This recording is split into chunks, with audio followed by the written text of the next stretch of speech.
பாருங்க எப்போ மழை எப்படி வருது பாருங்க கைஸ். கோயம்புத்தூர்ல ஃபுல்லாக மழை கைஸ். கண்டினியூ இந்த 3 நாள் மழை பெஞ்சிட்டே இருக்குது பாருங்க கைஸ். இப்போ வந்து டைம் வந்து 6:45 ஆச்சு, 6:30. இப்போ பாருங்க கைஸ் இப்படி மழை எப்படி இருக்குது பாருங்க. இப்போ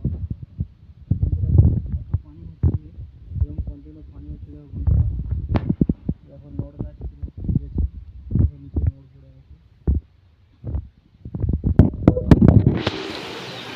नीचे कितम नोड फोड़ा है देखो बंधुरा। गाड़ीटा भिजছে 3 दिन कंटिन्यू एरকম गाड़ी ভিজে যাচ্ছে বন্ধুরা। বাইকটা রাখার জায়গা নেই, কী করবো, ভিজছে, প্রচুর ভিজছে। এত পানি হলে কী করবো বন্ধুরা, সেটাই চিন্তা করছি। প্রচুর পানি হচ্ছে, প্রচুর বন্ধুরা, প্রচুর পানি হচ্ছে, প্রচুর। বন্ধুরা আমাদের লাইক করো, সাবস্ক্রাইব করো ও ফলো করো, কমেন্টে কিছু বলো বন্ধুরা। ভিডিওটা ভালো লাগলে জানাবে।